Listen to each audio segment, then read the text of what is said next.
Sir வணக்கம் sir. இப்போ நீங்கள் வந்து விஜயோட பாடல் அந்த விசில் போடு அப்படின்ற சாங் அந்த கோட் படத்துலேருந்து வந்த சாங்கு நீங்கள் இந்த மாதிரி ஆமா வந்து சார். ஆமா. கமிஷன் ஆஃபீஸில் வந்து நீங்கள் வந்து வழக்கு போட்டிருக்கீங்க. லைக் அந்த பாடல் வந்து எல்லாத்துக்குமே எதிராக இருக்குது, வன்முறையை தூண்டும் விதமாக இருக்குது, போதைப் பொருட்களை வந்து ஊக்குவிக்கும் விதமாக இருக்குது அப்படின்னு சொல்லிட்டு நீங்கள் இந்த மாதிரி ஒவ்வொரு வரிக்குமே நீங்கள் ஒவ்வொரு கேஸ் போட்டிருந்தீங்க. இது ஏன் ஆமா எதுக்காக சார். ஏதாவது தெரிஞ்சுக்கலாமா?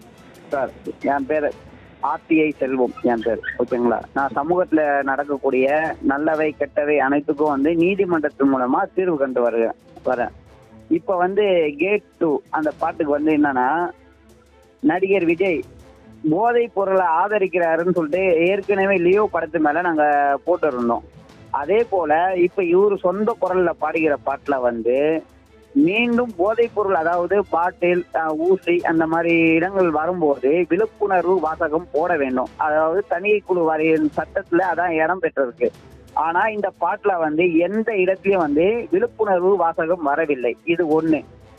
ரெண்டாவது பாயிண்ட் என்னன்னா, அதிரடி காட்டட்டுமா அப்படின்னு ஒரு இது வருது. அதாவது தமிழ் சினிமாவுல வந்து இளைஞர்களை வந்து போதைப் பொருளை வந்து ஆதரிக்க கூடாது. ஏற்கனவே வந்து லியோ படத்து மேல நாங்க போட்டிருந்தோம், அதுலயும் வந்து சுட்டி காட்டியிருந்தோம். நீங்க வந்து இந்த அதிரடி காட்டட்டுமா, சாம்பியன் தான் இது பண்ணட்டுமா அந்த வாசகம் ஒண்ணு வருது. அதுல வந்து தமிழ் சினிமாவுல இளைஞர்கள் இந்த மாதிரி பாட்டாலதான் கெடுறாங்க. என்னோட பாயிண்ட் இது ரெண்டு. மைக்கேல் கையில் எடுக்கட்டுமா அப்படின்னு வந்து ஒரு வார்த்தை வருது. அதுல என்னன்னா, தமிழ் சினிமாவுல வரவங்க எல்லாருமே வந்து இப்ப அரசியல்ல வந்து ஒரு பெரிய லெவல்ல வரணும், பெரிய இடத்துல வரணும்னு சொல்லிட்டு இது பண்றாங்க. அதே மாதிரி குறிப்பா சொல்லணும்னா சீமான், கமல், மன்சூர் அலிகான் அவங்க எல்லாம் அரசியல்ல வந்திருக்கிறாங்க. இப்ப இவர் வந்து இப்போ அதே மாதிரி இப்ப தற்போது நாடாளுமன்ற வேட்பாளர் இதுல வந்து பட்டியல்ல வந்து நடிகர் சீமானுக்கு வந்து மைக் இன்னும் கொடுத்துருக்குறாங்க. அத வந்து இவரை வேணும்னு தமிழர் வெற்றி கழகத்தை வந்து இவரை வந்து பெருசா காட்டணும். அதுல வந்து சீமானை வந்து தரைகுறவா பேசுற மாதிரி, பொதுமக்கள் மத்தியில பேசுற மாதிரி இந்த ஒரு வாசகம் அடங்கியிருக்கு. அதாவது அவங்களோட மனசை வந்து புண்படுத்துற சைட்ல இது இருக்கு. வேட்பாளரோட மனசெல்லாம் புண்படுத்துற சைட்ல இந்த ஒரு வார்த்தைகள் இருக்கு. ரெண்டாவது, இடி இடிச்சா என் வாய்ஸ் எங்க வேணாலும் கேட்கும் அப்படின்னு ஒரு வார்த்தை ஒண்ணு வருது. அதுல என்னன்னா, நடிகர் விஜய் மேல ஏற்கனவே வந்து லியோ படத்துல மேல நாங்க கம்ப்ளைண்ட் கொடுத்துருந்தோம். அந்த கம்ப்ளைண்ட்டுக்கு இவர் என்ன செய்யறாருன்னா, இவங்களோட ரசிகர் மட்டத்தை வச்சு அந்தந்த யாரெல்லாம் விஜய்க்கு எதிராக பேசுறாங்களோ, இல்ல விஜய்க்கு எதிராக யார் கம்ப்ளைண்ட் கொடுக்குறாங்களோ இவங்க மேல வந்து அவதூறான கருத்துக்களை போடுறது, போன் போட்டு மிரட்டுறது, அன்னோன் காலில் வச்சு மிரட்டுறது, வீடியோ காலில் வர்றது, இந்த மாதிரி மன உளைச்சலை ஏற்படுத்துற மாதிரி தான் விஜய் ரசிகர் மன்றத்தை இருக்கு. அதுக்கு வந்து இந்த ஒரு வார்த்தையே குறிக்கிற மாதிரி அவர் வச்சிருக்கிறாரு. அதாவது இவர் தான் வந்து தமிழ்நாட்டுல எல்லாமே, நான் தான் ரவுடி, நான் தான் அரசியல்வாதி, அந்த மாதிரி இந்த ஒரு வார்த்தைக்கு வந்து இதுல இடம்பெற மாதிரி இருக்கு. ரெண்டாவது, குடிமகன் என்ற ஒரு வார்த்தை ஒண்ணு வருது. அதாவது எல்லா குடிமகனும் நாங்க ஆதரிக்கிற கூட்டணி தான் எங்க கூட்டணி அப்படின்னு சொல்றாரு. அதாவது தமிழ்நாட்டுல எவ்வளவோ கலவரம் நடந்திருக்கு. குறிப்பா சொல்ல போனா இப்ப மணிப்பூர்ல பெண், ஒரு தாழ்த்தப்பட்ட சமூகத்தை சேர்ந்த ஒரு பெண் வந்து பாதிக்கப்பட்டாங்க. அப்போ வாய் திறக்காத நடிகர் விஜய் இப்போ இந்த மாதிரி பாடல்ல வந்து வாய் திறந்து நான் வந்து எல்லா குடிமகனுக்கும் நான் வந்து கூட்டணிக்காரன் அப்படின்னு சொல்றாரு. இதை யாருக்கு மென்ஷன் பண்றாருன்ட்டே தெரியல. இதை வந்து இந்த மாதிரி இது வந்து இப்ப எந்த ஒரு கூட்டணிக்கும் நான் வந்து எதுவும் கொடுக்க மாட்டேன், ஆதரவு தர மாட்டேன், அதெல்லாம் நான் வரவேற்கிறேன். இது வந்து அரசியல் வட்டாரத்துல இவர் வந்து இவரோட பெரிய விஷயமா இவரை காட்டணும், பெரிய இதுவா வந்து தமிழர்கள் வெற்றிக்காக வந்து பெரிய கட்சி அப்படின்ட்டு இவர் காட்டணும்ட்டு இந்த மாதிரி சில்லறத்தனமா இந்த விஜய் படத்துல வந்து இந்த விஜய் பாட்டோட அவரோட வாய்ஸ்ல பாடுறது எங்களுக்காக ஏற்றுக்கொள்ள முடியாது. இது வந்து இவரு வந்து தமிழக வெற்றி கழகம்னு ஒரு கட்சி நடத்துறாரு. வருங்காலத்துல இவரோட நற்பெயர் வந்து நல்லா வளரணும்னு நாங்க எதிர்பார்க்கிறோம். ஆனா இந்த மாதிரி வார்த்தைகள்லாம் வந்து விமர்சனம் பண்ணி பாட்டு பாடினா இவரோட பேரும் கெட்டு போயிடும், தமிழகத்துல இருக்கிற இளைஞர்களும் கெட்டு போயிடுவாங்க. இதுதான் எங்களோட கோரிக்கை சார். சார், இது நீங்க முன்னாடி ஒரு வார்த்தை ஒன்று சொன்னீங்க. அந்த வார்த்தையில வந்து என்னன்னா, இப்ப இந்த சீமானோட சின்னம் வந்து மைக் சின்னம், அவங்களோட வேட்பாளர்கள் வந்து மனசு நோக்கும்படியா இருக்கு அப்படின்னு சொல்லி நீங்க சொல்றீங்க. லைக் அவங்க சைட்ல இருந்து ஏதாவது சொன்னாங்களா? அவங்க சைட்ல இருந்து மனசு நோகுது அந்த மாதிரி ஏதாவது உங்களுக்கு சொன்னாங்க? அதாவது ஒரு வேட்பாளரை விமர்சனம் பண்ணுறதோ, அந்த வேட்பாளர் சின்னத்தை விமர்சனம் பண்ணுறதுக்கோ அரசியல் வட்டாரத்துல அது இயல்பு. ஆனா குறிப்பா இந்த நாடாளுமன்ற தேர்தல்ல அந்த வரிகள் வருது பாருங்க, மைக்கு கையில் எடுக்கட்டுமா? ஓகே. அதாவது இவர் வந்து அரசியல்ல வந்து எல்லாரும் தான், எல்லாரோட இதுவும் தான் இருக்கு, மைக்கு எடுக்கிறாங்க. குறிப்பா இந்த வார்த்தையை வந்து மைக்கு சின்னத்தை வந்து குறிக்கிற மாதிரி தான் இருக்கு. அவங்களோட இதுவை வந்து இவரை வந்து ஆதரிக்கிறாரா இல்ல மிரட்டுற மாதிரி இந்த வார்த்தை வருதான்ட்டு என்னோட இது. ஓகேங்க சார். ஆக்சுவலா இப்போ இல்லைன்னா நம்ம இது லைக் இப்படி கூட நீங்க நார்மலா இருக்கிற டயத்துலயுமே இப்போ நீங்க வந்து இப்போ அரசு விஜய் வந்து இப்போ அரசியலுக்கு வராரு. தாவேகா தலைமையில வெற்றி கழகம்னு ஒரு கட்சி ஆரம்பிக்கிறாருன்றதை தாண்டி இப்போ சப்போஸ் அவர் கட்சி ஆரம்பிக்கலாலுமே இந்த மாதிரி நீங்க ஒரு கேஸ் போட்டிருப்பீங்களான்னு கேட்கறேன். இல்ல அவர் கட்சி ஆரம்பிச்சனால வந்து அவருக்கு எதிராக வந்து தமிழக வெற்றி கழகத்துக்கு எதிராக வந்து நீங்க இருக்கீங்கன்னு அப்படின்னு சொல்லலாமா, இல்ல இதை எப்படி சார் பார்க்கலாம் அதை? அதாவது தமிழக வெற்றி கழகத்தை வந்து நான் வந்து வரவேற்கிறேன். அதாவது கட்சியை வந்து நான் எப்பவுமே நான் அவரை வரவேற்பேன். அவர் ஒரு நாட்டுக்கு வரணும், நாட்டுக்கு வந்து நல்லது செய்யணும், மக்களுக்கும் வந்து நல்லது செய்வாருன்னு நான் நினைக்கிறேன். ஓகேங்களா? ஆனா இந்த மாதிரி மைக்க கையில் எடுக்கட்டுமானா இதை வந்து குறிப்பா வந்து இப்போ சீமானை வந்து அவரை வந்து சண்டைக்கு ஒம்புக்கு வலிக்கிற மாதிரியோ, அதே மாதிரி நடிகர் கமலை வந்து ஒம்புக்கு வலிக்கிற மாதிரி இந்த கூட்டணி, அதாவது குடிமகன் எல்லாம் என்னோட கூட்டணி அப்படின்றாங்க. இதை வந்து கமலையும் தான் இந்த வார்த்தையை சேரும்.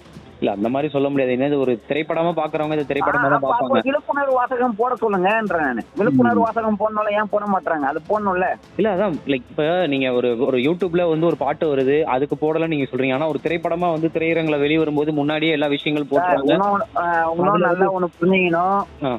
இது தி கேட் டூ திரைப்படம், ஓகேங்களா? அது திரைப்படம் சொல்லிதான் இவங்க வந்து லான்ச் பண்றாங்க. இசை அமைப்பாளர்னு சொல்லிதான் பேர் போடுறாங்க, நடிகர்னு சொல்லிதான் பேர் போடுறாங்க. இது எப்படி யூடியூப்ல வந்து இந்த மாதிரி போடலாமா? போடலாமா? நீங்க சொல்லுங்க. இது சென்சார் போர்டு சாரமா சாராதா? இது இல்ல நடிகர்ங்கிறது சாரமா சாராதா? இசை அமைப்பாளர்னு சொல்றது சாரமா சாராதா? இல்ல நீங்க அதான் இப்படி சொல்லும்போது ஓகே தான். பட் அது நான் சொல்றேன்ல, யூடியூபுக்கு வந்து சென்சார் இருக்காது, கண்டிப்பா இருக்க வாய்ப்பு இல்லை யூடியூபுக்கு. தகவல் தொழில்நுட்பம் என்னத்துக்கு சார் இருக்கு? தகவல் தொழில்நுட்பம்னு சொல்லிட்டு சட்டம் எதுக்கு இருக்கு? இல்ல அதான் அந்த சட்டத்துல இது சொல்றாங்களான்னு கேக்குறேன் நான். யூடியூப்ல வந்து இந்த மாதிரியான விஷயங்கள் சொல்றாங்க சார், கம்பல்சரி சொல்றாங்க சார். ஓகே. நான் ஏற்கனவே இதை வந்து நான் டாக்குமெண்டாவே வந்து நான் வந்து சென்சார் போர்டில் வந்து நான் கம்ப்ளைண்ட் பண்ணிக்கிறேன். டாக்குமெண்டாவே வச்சு கம்ப்ளைண்ட் பண்ணிக்கிறேன். திரு பாலமுரளி சார் கிட்ட வந்து நேரடியாவே நான் புகார் கொடுத்துருக்கிறேன். டாக்குமெண்டாவே இந்த மாதிரி வாசகங்கள்லாம் இந்த மாதிரி இடம் பெறுது. நடிகர்ந்து வந்தாலே இவங்க வந்து அந்த டேக் போடணும். நடிகர்ந்து வந்தாலே இதுக்கு வந்து ஒரு பாட்டை வெளியிடுறாங்கன்னா, இந்த திரைப்படம்னு சொல்லிட்டு இந்த பாட்டை வெளியிடுறாங்கன்னா கம்பல்சரி UA இல்ல ஏ சான்றிதழ் அந்த மாதிரி வாங்கிட்டு தான் வந்து இவங்க வந்து பாட்டை வெளியிடணும். ஆனா இவங்க வந்து இந்த படம் இந்த பாட்டு வெளியிட்டு இருக்கிறாங்கல்ல, இதுக்கு வந்து இன்னும் சான்றிதழே வாங்கல. இந்த சான்றிதழே வாங்காம எப்படி இவங்க வெளியிடுறாங்க? இல்ல படம் இன்னும் வந்து முழுசா ரெடி ஆகாம வந்து சான்றிதழ் வாங்க முடியாதுல்ல. முழுசா ரெடி ஆனதுக்கு அப்புறம் இல்ல படம்ட்டு இந்த படத்தோட பாட்டுன்னு வெளியிடுறாங்க, அப்புறம் சான்றிதழ் வாங்காம இவங்க எப்படி வெளியிடுறாங்க? அந்த மாதிரி வெளியிடலாமா? இல்ல அதான் சொல்றேன். இப்ப தணிக்கை குழுன்றது வந்து இல்ல இது சட்டத்துக்கு புறமா இருந்தா இல்லையா சார்?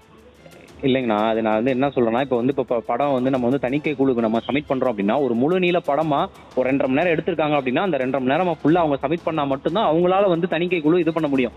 லைக் படமும் ஃபுல்லா ரெடி ஆகாம வந்து இவங்க வந்து இப்போ இந்த இதை பண்றது எதுக்கு அப்படின்னா, ஒரு ப்ரொமோஷனல் கண்டென்ட்டுக்காக பண்றாங்க. படம் வந்து இந்த மாதிரி வரப்போகுது அப்படின்றதுக்கு 5ஆம் தேதி வரப்போகுதுன்னு ஒரு அதுக்காக வந்து பாட்டு ரிலீஸ் பண்றாங்களே தவிர்த்து, படம் ரிலீஸ் ஆகிறதுக்கு முன்னாடியே தணிக்கை குழு அவங்க அனுப்பிச்சிட்டு அதை பார்த்து இப்போ நீங்க சொன்ன விஷயங்கள் எல்லாமே தணிக்கை குழுல வந்து கம்ப்ளீட்டா எல்லாமே இதாயிரும். நீங்க சொல்றது அது ஏற்றுக்கொள்ளும்படியா இருக்கு, இல்ல அவங்களோட ரெகுலேஷன்ஸ் அவங்களோட கண்டிஷன்ஸ்க்கு ஏத்த மாதிரி இருக்குன்னா இந்த பாடல் இந்த வரிகளும் சரி இல்ல மற்ற விஷயங்களும் சரி எல்லாமே கம்ப்ளீட்டா இதாயிரும். நீங்க சொல்றது நான் ஏத்துக்கிறேன். நீ ஏத்துக்க மாட்டேன்னு சொல்லியே சார், நான் ஏத்துக்கிறேன் அதெல்லாம். அதாவது இவங்க வந்து எந்த ஒரு படம் வந்தாலும் இப்போ இந்த படத்தை வந்து நான் வெளியிட போறேன்னா, முன்னாடி இந்த பாட்டை நான் வெளியிட போறேன்னா, சென்சார் போர்டு கிட்ட வந்து சென்சார் இதுல வந்து திரு பாலமுரளியோ இல்ல மத்தவங்க அவங்க கீழே இருக்கிறவங்க கிட்டயோ இந்த பாட்டை வெளியிடறதுக்கு சான்றிதழ் வாங்கணும். இணையதளத்துல விடுறதா மாதிரி இருந்தாலும் சரி, அல்லது திரையரங்குல விடுறதா இருந்தாலும் சரி, எந்தெந்த திரையரங்குல விடுறாங்கன்னு சொல்லிட்டு, இல்ல ஓடிபில விடுறாங்களா, ஓடிபினா எந்தெந்த ஓடிபில விடுறாங்க, எந்தெந்த இணையதளத்துல என்னென்ன இணையதளத்துல விடுறாங்க, இன்ஸ்டாகிராம், பேஸ்புக், வாட்ஸ்அப் இந்த மாதிரி இணையதளத்தை விடுறாங்கன்னா தகவல் தொழில்நுட்பத்துல வந்து சான்றிதழ் பெறணும். அப்படி பெறலன்னா இது தகவல் தொழில்நுட்பத்தை வந்து தவறா பயன்படுத்துறாங்க அப்படின்னு சொல்லிட்டு அவங்க மேல வந்து வழக்கு பதிவு செய்யலாம். சரி, ஓகே. இப்ப இல்ல நீங்க இப்ப வந்து இப்ப இந்த வழக்க தொடர்ந்துருக்கீங்க. இப்ப இதுக்கு அடுத்து இதோட இதா வந்து இப்படியே நிக்க போறீங்களா? இல்ல இதுக்கு அடுத்து நீங்க என்ன பண்ண போறீங்க? இல்ல இதுக்கு அப்புறம் வந்து நான் சென்சார் போர்டுல வந்து நாளைக்கு வந்து சென்சார் போர்டுல வந்து திரு பாலமுரளி அவரை நேர்ல சந்திச்சு நான் புகார் கொடுக்கறேன். மீண்டும் திரும்ப இந்த வாசகம் இந்த ஆமா நேரடியாக போய் புகார் கொடுக்கறேன். சென்சார் போர்டோட இது வந்து வழிமுறையை வந்து மீறி இந்த பாட்டை வந்து வெளியிட்டு இருக்கிறாங்க.